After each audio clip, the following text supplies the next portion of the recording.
Betty. Terima kasih teman-teman yang telah hadir malam hari ini. Saya tidak tahu mau sharing mulai dari mana, tapi mungkin kita mulai dari yang tadi Bu Betty mengatakan. Sebetulnya kita tidak perlu dikasihani, kita tidak perlu diberikan peluang khusus, karena sebetulnya it makes good economic sense and good business sense to invest in women. Ya, itu sebetulnya mungkin bukan karena saya ekonom ya, tetapi argumen seperti itu jauh lebih powerful, jauh lebih baik untuk kita sampaikan daripada kita selalu berpikiran kita harus perlu dikasih jalur khusus dan lain sebagainya. Kalau kita lihat dari penduduk saja, 50% lebih dari penduduk itu adalah wanita. Ya. Itu apa artinya? Invest in human capital has to start dari equal opportunity for education dan juga equal access to health, ya, karena apalagi kalau mulai dari balita, ya. Jadi itu premisnya. Kalau kita pikir sekarang semua orang mengatakan, oh ini yang harus kita invest adalah emerging economies, karena ini yang pertumbuhannya paling baik dan seterusnya. Jadi kalau orang ekonomi mengatakan, oke, kita harus diversify away dari Eropa dan Amerika, emerging economies is the story. Tapi there is an emerging economy yang size-nya itu 2 kali lipat dari India dan China. Nilainya itu sekitar 13 triliun. Apa itu ekonomi yang harus diinvest oleh semua bisnis? Kalau enggak, itu berarti dia not good business. Yaitu 13 triliun adalah nilai dari konsumsi yang dilakukan oleh wanita. Ya, jadi you are very powerful, oke? Okay? Dan keputusan pembelian di sebuah rumah tangga untuk berbagai macam pembelian barang konsumer ataupun untuk health, untuk holiday, itu diputuskan rata-rata 60% oleh wanita. Ya. Kalau untuk expenditure tertentu, health, holiday, 90% decision by women. Yang lucu juga mobil. Saya pikir mobil itu urusannya laki-laki ya, tapi ternyata mobil pun 60% keputusannya di wanita. Karena kan kita yang mikirin dong ya, ini cukup nggak buat anak, car seat untuk babynya, muat nggak ya, etc. ya. Jadi ini kalau bisnis tidak memperhatikan wanita, ya they are not good business lah, kira-kira begitu ya. Jadi ini hal-hal yang kita saya rasa penting untuk diketahui, dan yang walaupun kita pikir sudah banyak kemajuan di dalam gender equality ya, antara wanita dan laki-laki dan terutama di negara maju, the figures do not support that ya. Ini studinya McKinsey, secara garis besar saja saya sampaikan angka-angkanya. Pada saat entry level 50% is women, so equal ya. Tapi begitu dilihat di top corporate leadership level, only 3% are women. Jadi pertanyaannya why ya? Ini kenapa nih kok nyangkut gitu, nggak naik? Dia masuk, dia naik at certain level, dia nggak bisa naik lagi. Ternyata setelah dibuat studinya, itu masalahnya kita pikir negara maju lebih maju dari kita ya, ternyata kita lebih maju dari negara maju karena kita punya support system. Kita bisa ada banyak yang bantuin kita menjaga anak kita ataupun kalau orang tua kita sakit. Tapi kalau di negara maju, they have to make a choice karena mengurus anak, mengurus orang tua itu akhirnya tetap ke wanita ya, dan itu yang menyebabkan dia tidak bisa melakukan perjalanan yang banyak, karena kalau untuk mau maju di suatu perusahaan dia harus, kalau dikirim perusahaannya kemana dia harus pergi dan besok kamu harus berangkat gitu. Nah, kita kan harus mikir ini siapa yang nanti jemput anak dari sekolah, etc. Jadi itu yang menyebabkan akhirnya banyak yang mentok, karena akhirnya dia pada saat dia pada saat dia masuk mungkin dia belum kawin atau baru kawin belum punya anak, jadi dia masih bisa kesit. Begitu dia masuk mid career level, dia punya anak, dia harus take care of rumah dan mentok ya. Kalau perusahaannya tidak seperti tadi yang dideskripsikan oleh Bu Betty, memberi flexibility dan seterusnya, dia pasti mentok ya. Maka itu di atas juga. Kedua, ternyata masalah culture ya. Jadi ini studi McKinsey ya, saya tidak, mungkin kita semua bisa langsung begini kalau kita dengar. Jadi ternyata men punya culture tersendiri ya. Dia bersedia mementor other men. but not really to women. Ya. Kalau saya sebetulnya pengalaman saya agak berbalik. Mentor saya semuanya laki-laki. Karena waktu saya baru pulang, saya satu-satunya ekonom yang wanita. Jadi ya I have no choice, semuanya laki-laki kan. Tapi di dalam culture corporate ternyata mentoring yang terjadi from men to women itu different. Jadi istilahnya men tidak mau memarahkan women, takut nangis. Itu. Jadi tapi untuk men dia berani gitu ya. Untuk itu. Kedua, kalau wanita itu kalau laki-laki dibilang good leadership style kalau dia tegas. Kalau wanita dibilang agresif, ambisius, judes. Padahal yang dilakukan sama gitu ya. Dan itu menyebabkan ya resistensi yang terjadi ya. Jadi kita harus istilahnya membuktikan lebih banyak lagi. Dan yang menarik saya juga saya nggak tahu ini benar atau tidak, mungkin dari teman-teman yang di corporate world bisa sharing. Ternyata ini finding dari mengapa itu mentoknya ya. Ternyata men are promoted based on potential. Jadi dari mentoring itu, ini kayaknya nih anak potensial nih, kayaknya dia harus dipromosi. Oke, saya siapkan dia harus ke sini.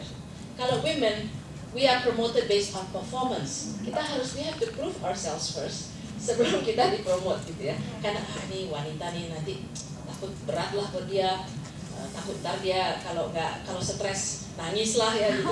Jadi dia harus dibuktikan dulu baru dia dipromote gitu lah, kira-kira begitu ya. Jadi dan itu memang ternyata ada persepsi culture yang seperti itu. Tapi intinya saya rasa mengapa ada istilahnya jadi nyempit ke atas, karena perusahaan ataupun bisa juga kebijakan pemerintah tidak mendukung fleksibilitas yang diperlukan oleh seorang wanita untuk bisa melakukan berbagai peran seperti itu.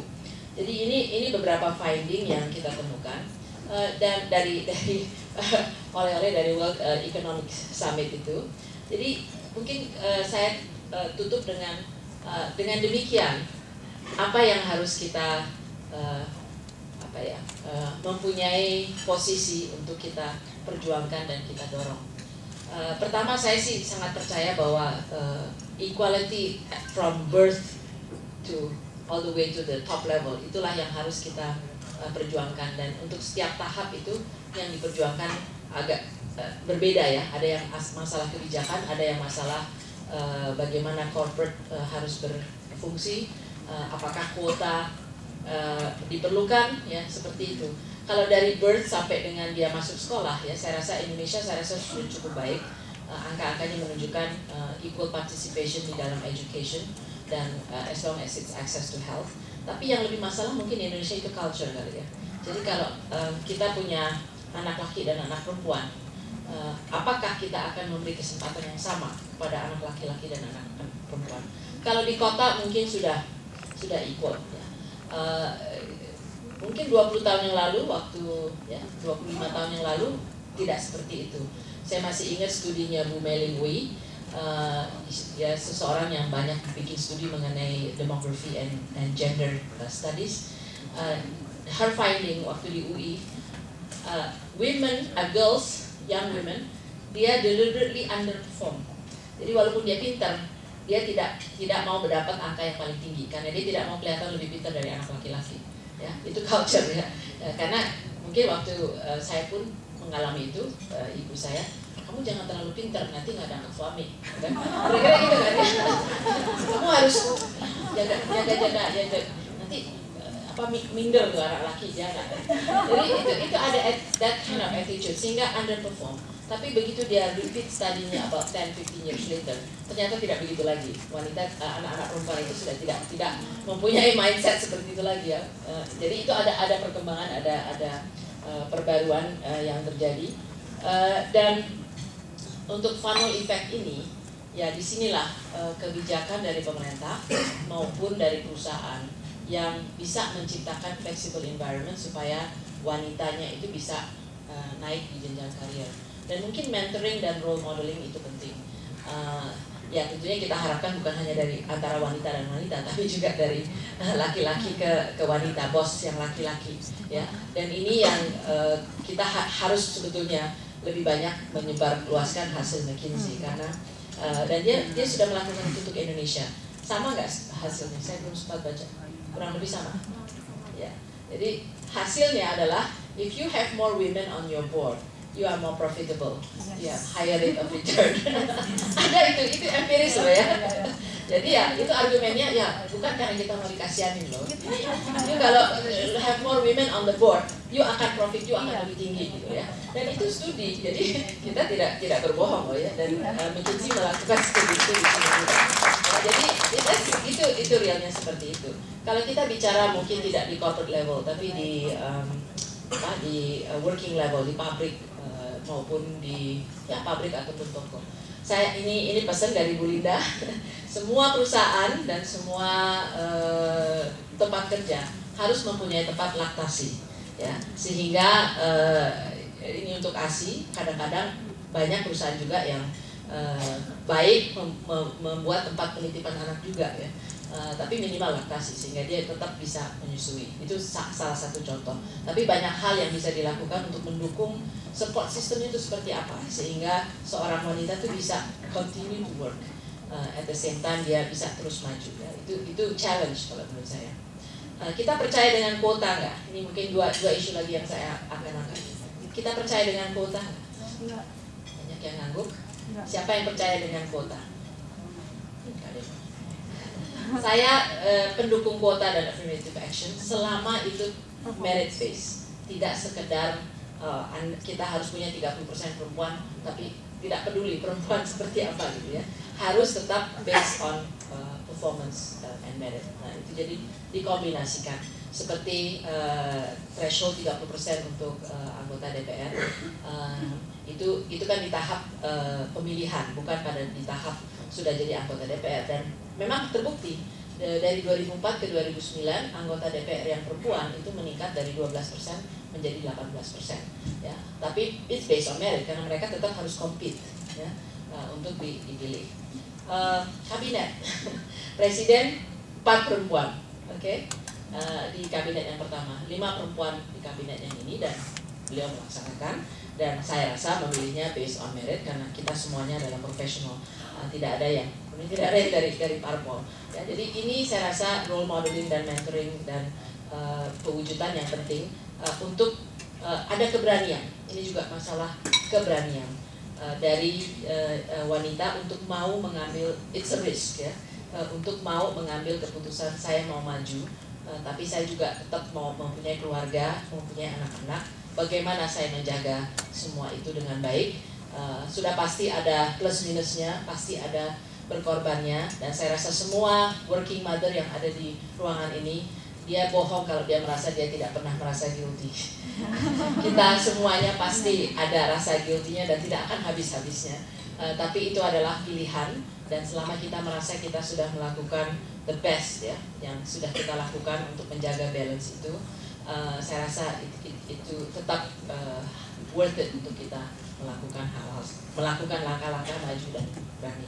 Mungkin itu dulu dari saya tidak mau bicara terlalu banyak karena saya rasa masih ada sesi tanya jawab ya.